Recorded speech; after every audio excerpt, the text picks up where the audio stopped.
परमाणु के बारे में जो अवधारणा दी गई थी वो है डाल्टन अवधारणा।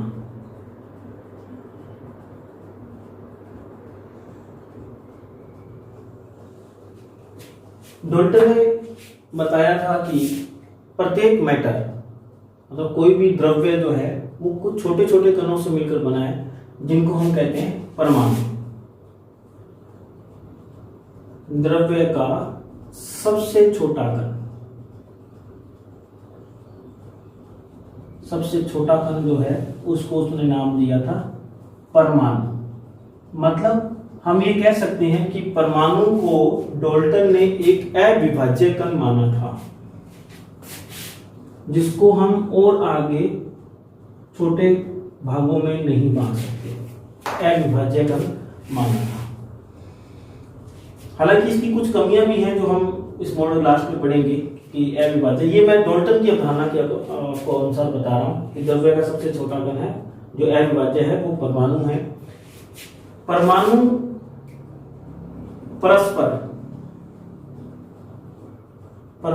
परस्पर जुड़कर कंपाउंड एटम का निर्माण करते हैं।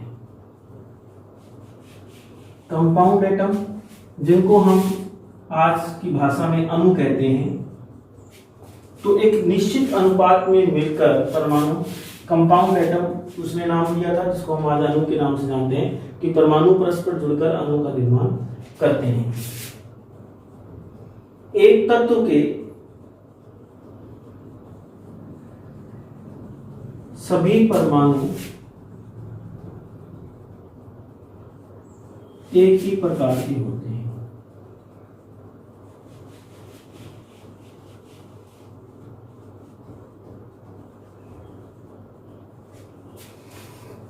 मतलब अगर आप हाइड्रोजन तत्व की बात करते हैं, अब हाइड्रोजन तत्व के कहीं भी परमाणु बात करें, आप यहां से देखें, जयपुर से देखें या पंजाब में चले जाएं, ऑस्ट्रेलिया में चले जाएं, तो उसमें हर चीज समान होगी। मतलब प्रोटॉनों की संख्या, इलेक्ट्रॉनों की संख्या, न्यूट्रॉनों की संख्या, उनका भार, तो वो हर दृष्टि से एक प्रकार के होते हैं। एक तत्व के परमाणु एक ही प्रकार के होते हैं। जबकि अगर हम इसकी दूसरी धारणा बात करें, भिन्न तत्वों के परमाणु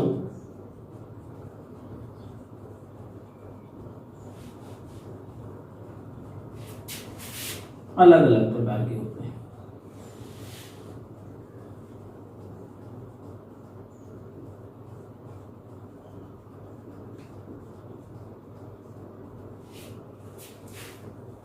अगर हम हाइड्रोजन की बात करें, ऑक्सीजन की बात करें, तो ये तत्व जो है उनके परमाणु अलग, उनके प्रोटॉनों की संख्या अलग हो सकती है, उनके इलेक्ट्रॉनों की संख्या अलग हो सकती है, उनके न्यूट्रॉनों की संख्या अलग हो सकती है। तो इसका मतलब अलग एक तत्व के सभी परमाणु एक प्रकार के होंगे, जबकि अलग अलग तत्वों के सभी परमाणु अलग अलग प्रकार के होंगे।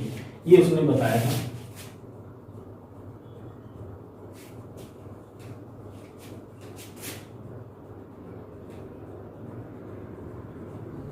परमाणु को न तो उत्पन्न किया जा सकता है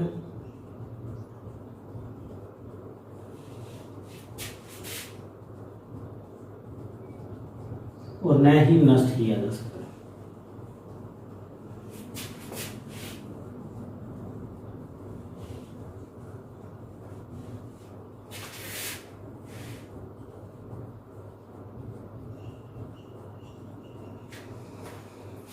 मतलब कि एक परमाणु प्रकृति में शुरू से ही परमाणुओं की मात्रा निश्चित है, उनको केवल हम एक रूप से दूसरे रूप में बदल सकते हैं, पर परमाणु को उत्पन्न नहीं किया जा सकता, न ही परमाणु नष्ट किया जा सकता। इस प्रकार से हम ये कह सकते हैं कि परमाणु हर पदार्थ का, चाहे हमारी गैस हो, ठोस हो, द्रव हो, हर छोटे छोटे कणों से मिलकर बने हैं। और वो छोटे कण जिनको हमने क्या नाम दिया, परमाणु नाम दिया है, और वो परमाणु ना तो उत्पन्न किए जा सकते हैं, ना ही कभी नष्ट किए जा सकते हैं।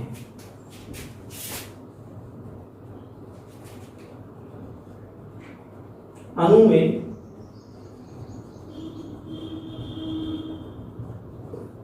परमाणुओं का अनुपात निश्चित रहता है, ना तो बदलता है ना कम होता है। जैसे अगर अपन कार्बन डाइऑक्साइड की बात करें, कार्बन डाइऑक्साइड एक अणु है, प्रकृति में कहीं भी चले जाए उसमें कार्बन और ऑक्सीजन का जो अनुपात रहेगा वो सदैव 1:2 ही रहेगा। तो अणु में परमाणुओं का अनुपात हमेशा निश्चित रहता है। तो ये कुछ डाल्टन की अवधारणाएं थी उस जिसने परमाणु के बारे में, परमाणु के गुणों के बारे में बताने की कोशिश की थी। हालांकि आज अगर हम बात करें तो परमाणु की कुछ कमियां भी हैं। जैसे अगर हम पहले अवधारणा को लेकर चलते हैं, इसमें कहा था कि परमाणु सबसे छोटा कण है जिनको हम आगे और विभाजित नहीं कर सकते। लेकिन आज अगर हम बात करें तो ये इसकी कमी नहीं है। लेकिन आज हम परमाणु अविभाज्य कण नहीं है,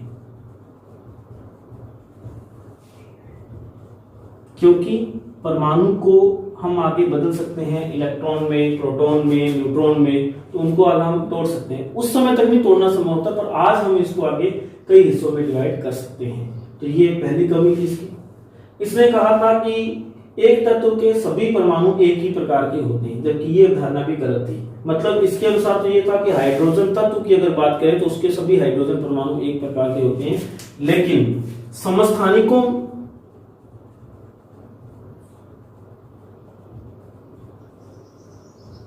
के गुण अलग अलग होते हैं।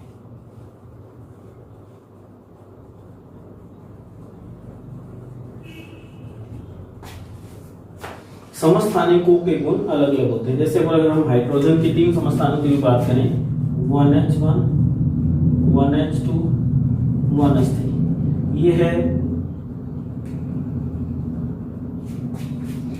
3 हाइड्रोजन के समस्थानिक हैं। इन तीनों के अगर भारों की बात करें ये अलग अलग होते हैं। जबकि अगर हम इस अवधारणा की बात करें तो एक ही तत्व के सभी परमाणु एक समान होने चाहिए, तो हाइड्रोजन के सभी परमाणु एक समान होने चाहिए। पर इन समस्थानिकों के परमाणु भाग जो होते हैं वो अलग अलग होते हैं, जबकि वो एक ही तत्व के 3 भाग हैं। तो इस तरह से इनके भी गुण अलग अलग होते हैं। इसको हम बोलते हैं ड्यूटेरियम, प्रोटियम और ट्रिटियम। 1h1 को प्रोटियम, 1h2 को ड्यूटेरियम, 1h3 को ट्रिटियम। तो ये तीनों क्या होते हैं, एक ही तत्व के हैं परंतु उनके गुण अलग अलग हैं। इस प्रकार से डाल्टन की अवधारणा को अगर हम समराइज करें, इसके अकॉर्डिंग अगर हम परिभाषा को निकालें तो किसी भी अगर आप परमाणु की परिभाषा सबसे पहले बहुत इंपॉर्टेंट है, जो अधिकतम हम डाल्टन के आधार पर बनाते हैं, तो वो अवधारणा क्या है, तत्व का या द्रव्य का वो सबसे छोटा कण, द्रव का सबसे छोटा कण जो स्वतंत्र रह सकता है, स्वतंत्र नहीं रह सकता,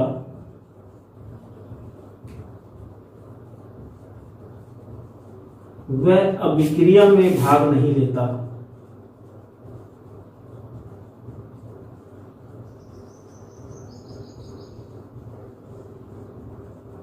उन्हें हम क्या कहते हैं, परमाणु कहते हैं। हालांकि इसकी कुछ कमियां भी हैं इस डेफिनेशन की। कुछ परमाणु स्वतंत्र रह भी सकते हैं, क्वेश्चन में कई बार आते हैं, जिनको हम उत्कृष्ट गैसें कहते हैं। उत्कृष्ट गैसें मतलब हीलियम, नियोन, आर्गन, क्रिप्टॉन। ये कुछ ऐसे परमाणु हैं जो स्वतंत्र रहते हैं, जबकि इनके अतिरिक्त जितने भी परमाणुओं को भी कभी स्वतंत्र नहीं रहते, वो हमेशा आणविक अवस्था में रहते हैं और वो अणु ही रासायनिक अभिक्रिया में भाग लेते हैं।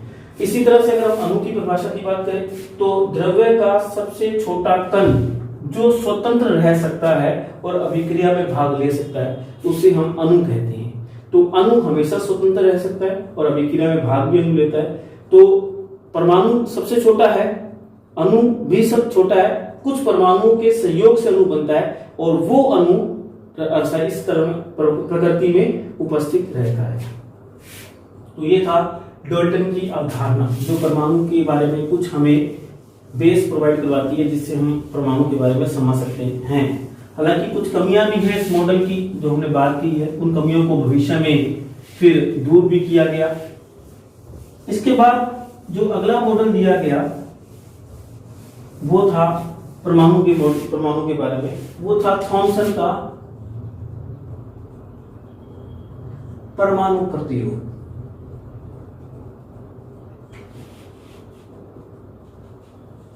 थॉमसन का परमाणु प्रतिरूप जो है, जिसको हम प्लम पुडिंग मॉडल भी कहते हैं,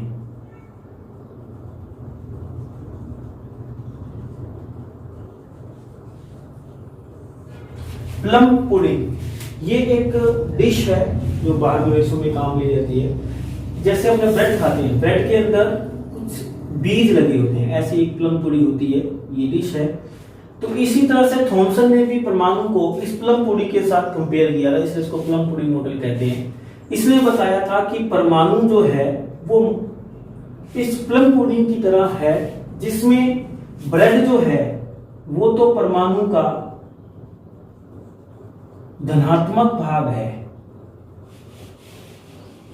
और उसमें जो बीज लगे हुए हैं वो परमाणु का ऋणात्मक भाग है।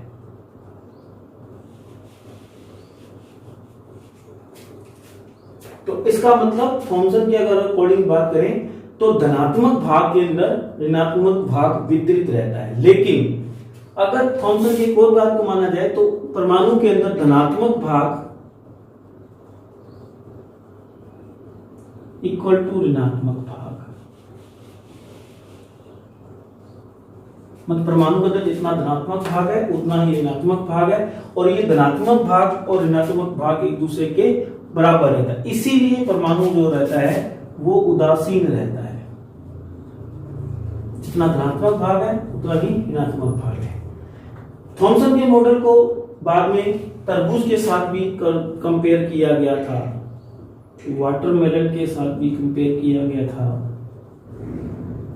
जैसे तरबूज के अंदर खाने वाला रेड जो भाग है, उस रेड भाग को तो उसने धनात्मक भाग माना था, और जो ब्लैक सीड्स थे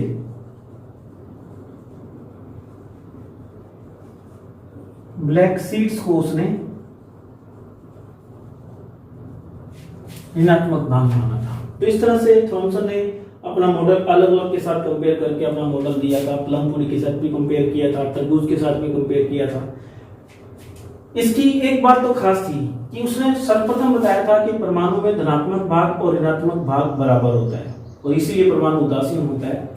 लेकिन ये बात तो आज भी सत्य साबित होती है इसकी कि परमाणु उदासीन है, परंतु इसके अकॉर्डिंग जो इसने बताया था कि परमाणु में धनात्मक भाग चारों तरफ वितरित रहता है, जिसके अंदर ऋणात्मक भाग होता है, ये उसका सर्वथा गलत था। जबकि आज अगर हम बात करें आगे के जो मॉडल है उनको कंपेयर करें तो उसके अकॉर्डिंग परमाणु के अंदर सभी तरफ इलेक्ट्रॉन घूम रहे हैं, नेगेटिव होता है, बीच में उसके नाभिक होता है। तो बीच में तो होता है पॉजिटिव भाग और सभी तरफ क्या होता है उसका नेगेटिव भाग। तो इसने क्या कहा था कि सभी तरफ धनात्मक भाग है, उसके अंदर ऋणात्मक भाग है, क्योंकि आज वास्तव में क्या होता है सभी तरफ ऋणात्मक भाग है और बीच में धनात्मक भाग है। तो ये इसकी गलत होगी कि इसने उल्टा बता दिया, जबकि ये बात सत्य साबित है कि धनात्मक भाग और ऋणात्मक भाग बराबर होते हैं और परमाणु उदासीन होता है। ये था थॉमसन का परमाणु प्रतीक।